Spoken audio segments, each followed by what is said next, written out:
水要飞呢，你会意识到。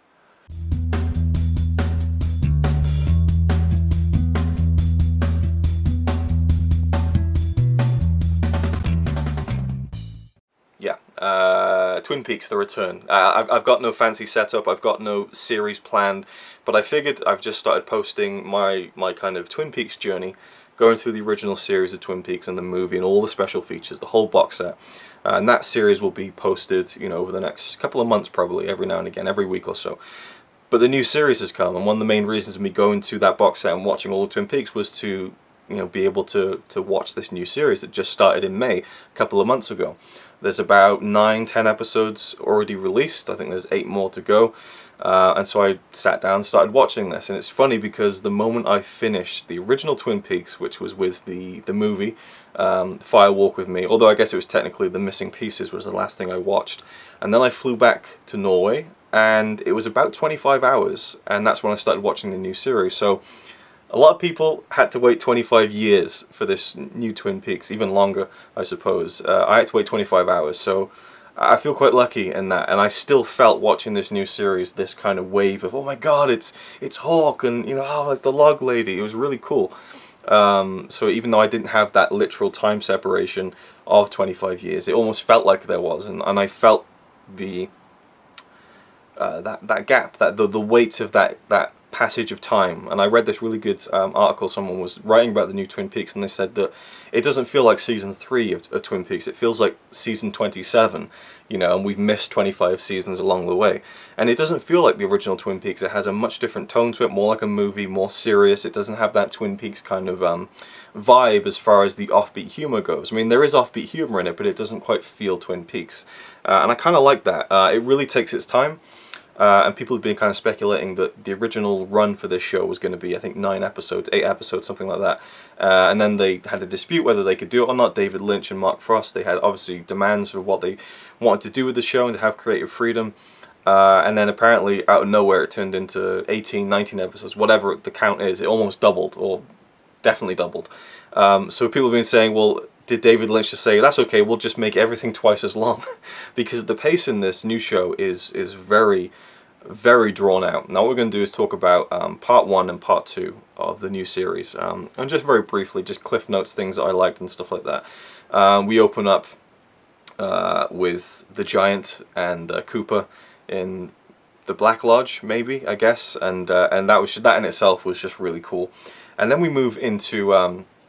in fact, I'm not sure the exact sequence of events. I watched it about a week ago now, but we see more characters from Twin Peaks. We get to see Lucy and Andy and Benjamin Horne and Jerry Horne looking like Santa Claus with this big beard.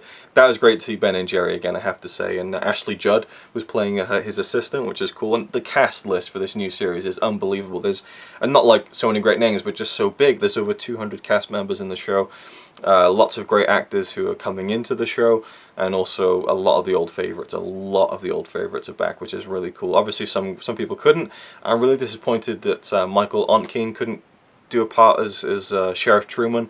Obviously, he's retired from acting now, but I just thought maybe just shoot a scene. It'd be great to see him there. But I guess that's not the case. And I know that Robert Forster turns up at some point, and he was originally supposed to play Harry Truman, so that's going to be really cool to see Robert Forster. I mean, Robert Forster is one of my favorite actors anyway, so I'm pumped for that. But I haven't seen him yet, so we'll see when he crops up in the show.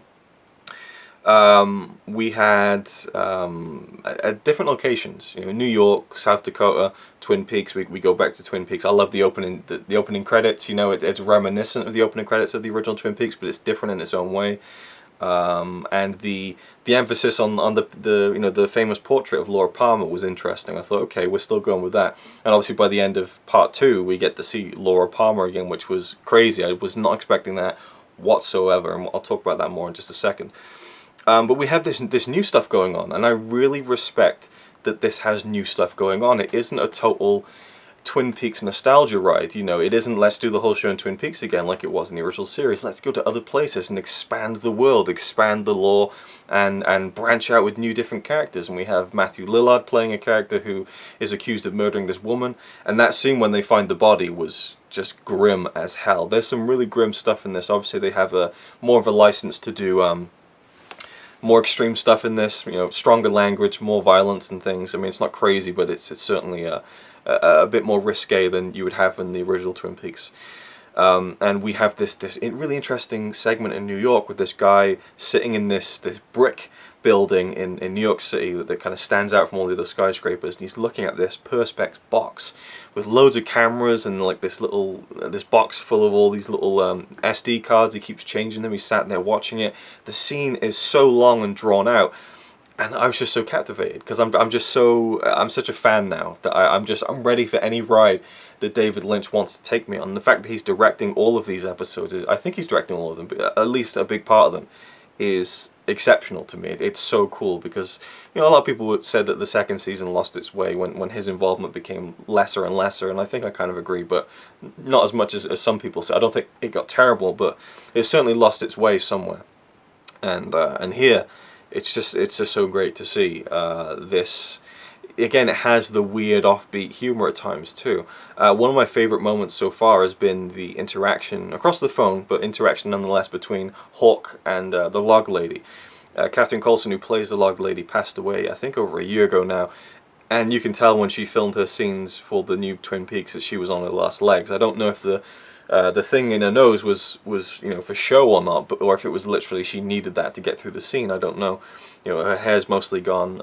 Very sad, but you know, I could tell from all the special features on the box set that she's very proud of her part in the Twin Peaks history, and so I think it probably meant a lot to her to be able to reprise that character one last time and be a part of the new series. I'm so glad she got to do that before she died.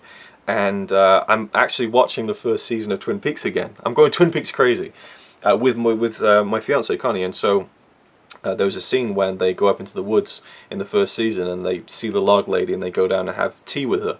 And there's this scene where she's being all weird and everyone's like looking at her strangely, and Hawk is just kind of like sitting there bemused, and he's got this kind of wry smile on his face, like he digs the Log Lady, like he thinks she's cool, and he kind of gets her on some level that the other people don't. And I didn't catch that the first time around, so it adds more poignancy to the scene that he has with her, or the scenes he has with her on the phone in this new series, and she's talking about how he needs to find something in the case with Cooper. Now, we learn that Cooper never got out of the Black Lodge and that he's still there, which is, you know, crazy. But also, Carl MacLachlan is back as two characters. The second being evil Cooper, you know, bad Cooper.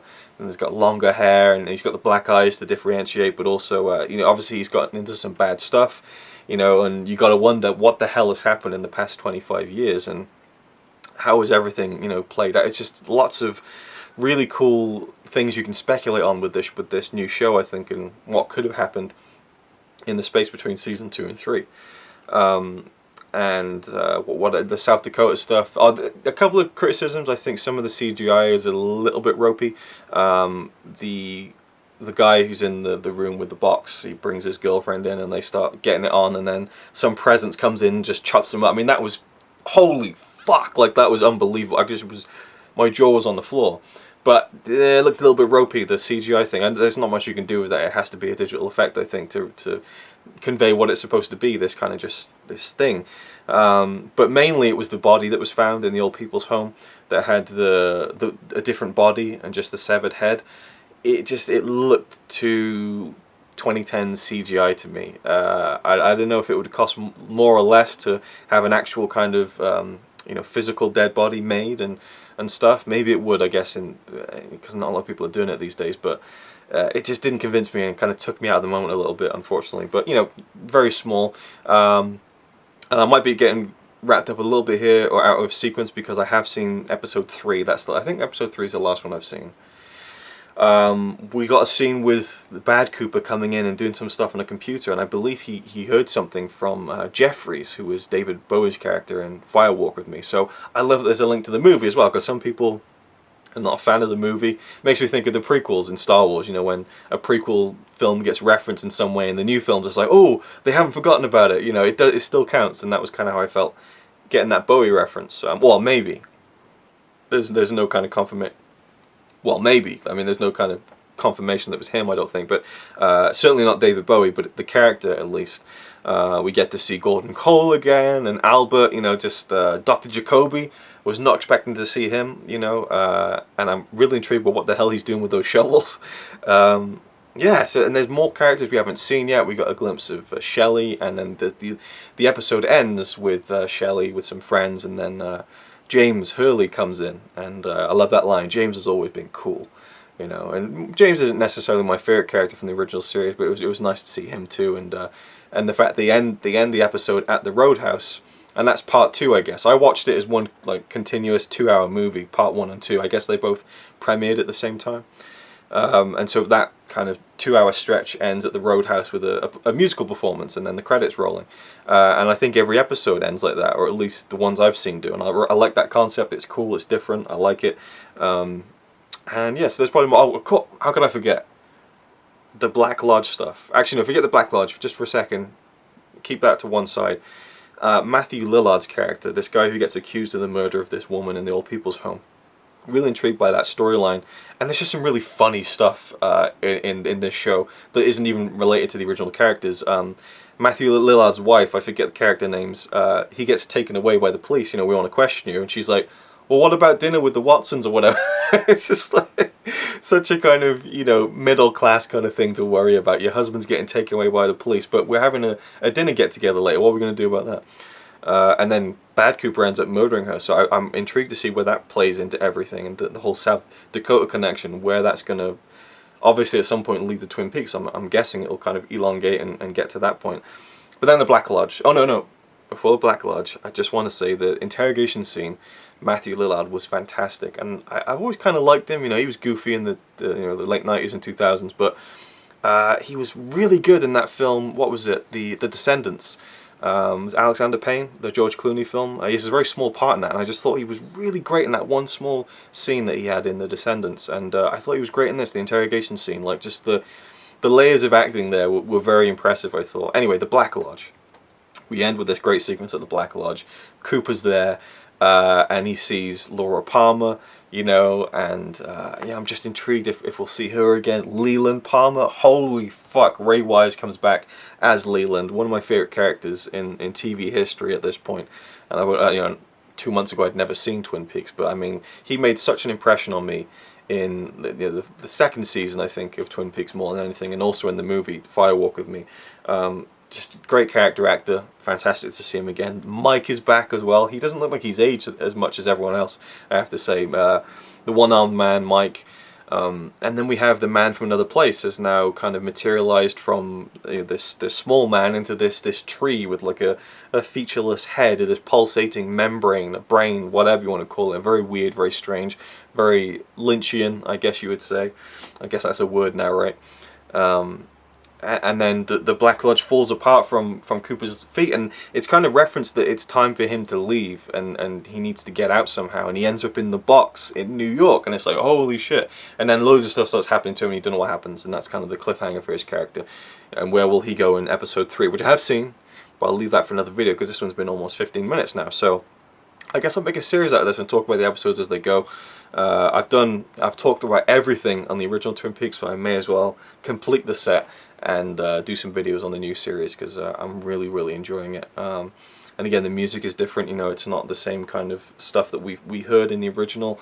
I just feel like it's a really nice evolution. It feels the same, but it feels completely different at the same time, and it just seems to work. And there's an intrigue there that is almost indescribable, I have to say. It's like, what is going to happen?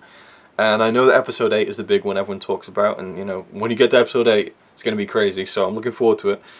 And I'll probably miss some stuff as well in these first 2 parts, episodes, whatever you want to call them. But it's been quite a thrill to see returning characters from a show that I finished, you know, a day before I started watching this one.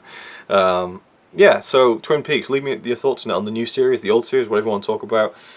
My ongoing series of the original show will be coming as and when I finish editing them. It's all filmed, all ready to go.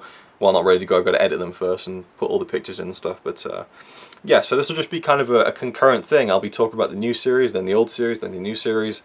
I was going to kind of wait until I'd finished the old series of reviews, but you know, I think it's best just to kind of do them concurrently, side by side, so that I can kind of talk about the final episode as it happens and as it airs, and kind of join in on the excitement of everyone as the show ends, and to see where it leads up. So yeah, oh nope, that's for episode 3. I shouldn't mention that. Just keep this closed off as much as I can.